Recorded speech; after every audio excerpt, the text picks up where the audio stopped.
The story of Jay Slater, a 19-year-old British teenager who vanished while on holiday in Tenerife, captivated audiences worldwide. For weeks, the search for Jay gripped the nation. News outlets delivered frantic updates and social media buzzed with theories. In this video, you will know who is Jay Slater, what happened with him, social media helped or harmed, and the main question, who's to blame?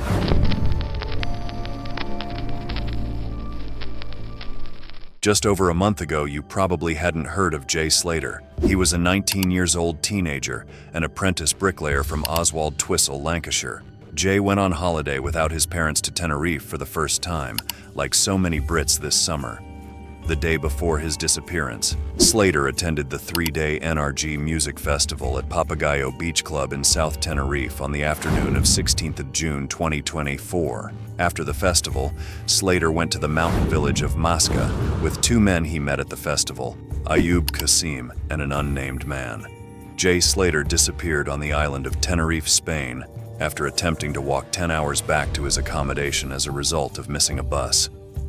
Things went wrong for Jay in the early hours of 17th of June. He decided to get into a car with two men in Playa de las Americas, the heart of the Spanish island's nightlife.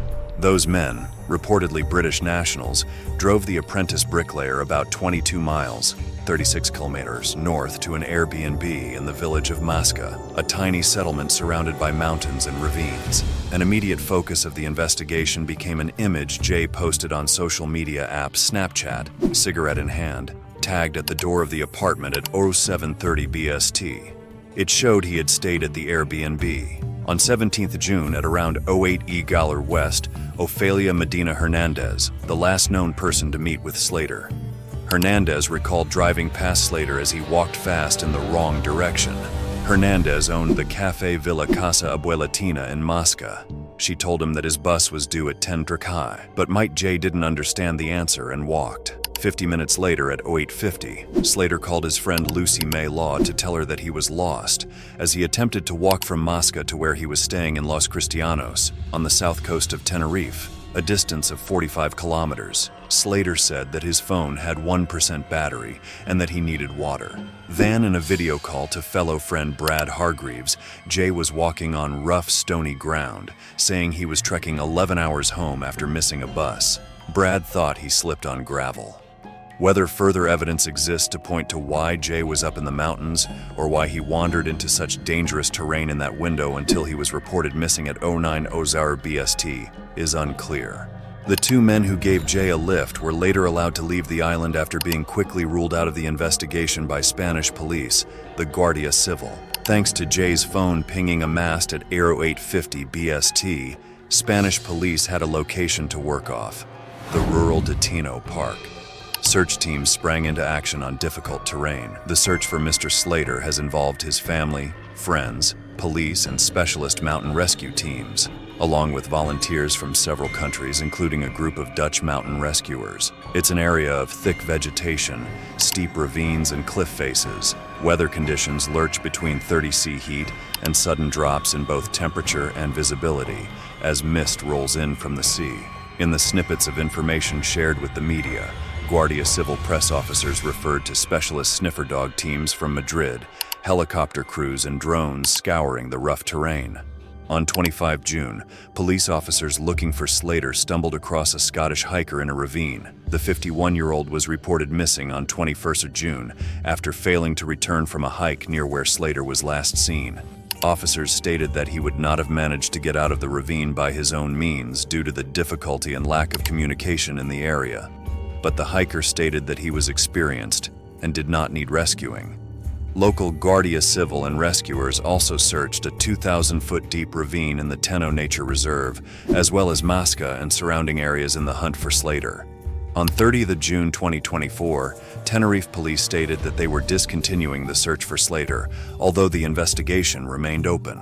What few knew until now beyond a tight-knit circle in Tenerife was that after the police formally called off the search 2 weeks in, it actually continued.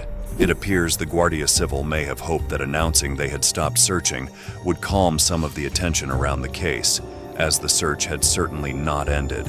Out of view of the main paths and trails around Mosca, in an area called Juan Lopez, mountaineers with machetes had been abseiling into inaccessible areas and hacking away at vegetation. The Guardia Civil said it carried out discreet searches to deter curious onlookers. Sometimes accidents happen while abroad, and occasionally they become tragedies. Few ever hear about them. Not for Jay, 19, whose family have been thrust into a national spotlight during a month-long search that has captivated millions of people on social media. To help Jay, a crowdfunding campaign was opened on the GoFundMe website, which raised more than $72,000.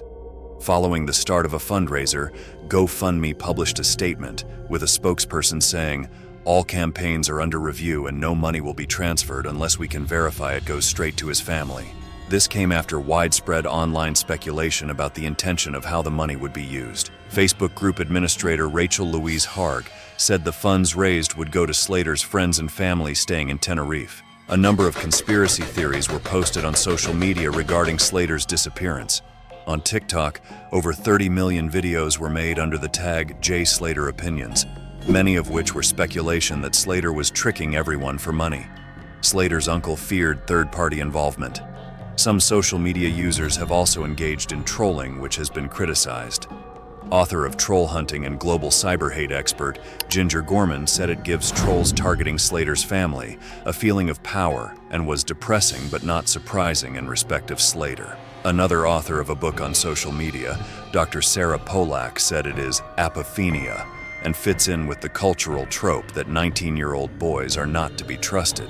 Sarah Manavis in the magazine New Statesman cited the case as an example of how, if our true crime culture is not contained now, we will be forever desensitized to stories of personal tragedy, in reference to the conspiracy theories, accusations, and mockery that were made about Jay Slater on social media. While searches were ongoing on TikTok, Instagram Reels, X, and Facebook, fantastical tales of Moroccan mafia groups or international drug smuggling rings were woven in with information from Jay's past. His family endured outright lies and content such as fake recordings of screams suggesting he had been murdered.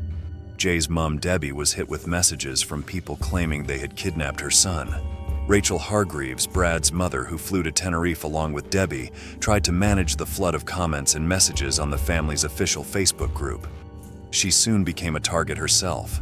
She had received a friend request from a fake account using her late mother's photo as its profile picture. At one stage, Debbie herself posted in one unofficial Facebook group dedicated to Jay Slater theories, begging for some compassion. A flood of negative comments and cynicism followed. So, what about social media? On the one hand, the trolls and conspirators behaved disgustingly. But on the other hand, they have an audience, due to which this story received great publicity on the internet. People were inspired by Jay's search and wanted to help by participating in the fundraiser. If you ignore the negativity, social media has helped rather than harmed. On 15th July 2024, the Spanish police reported the discovery of human remains in the vicinity of the area of interest after 29 days of non-stop searching, close to the last known location of Slater's mobile. This was Juan Lopez Ravine, some 10 kilometers from the coast. The remains were found along with Mr. Slater's clothes and possessions.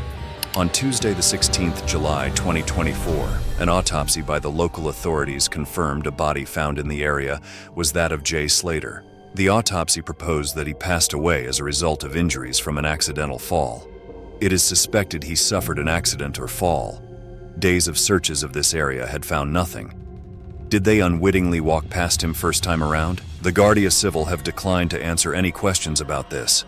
After Slater's disappearance, Oswald Twistle had turned the streets blue with hundreds of ribbons. Following the confirmed death, the local member of parliament, Sarah Smith, said that she was assisting the family in getting government support.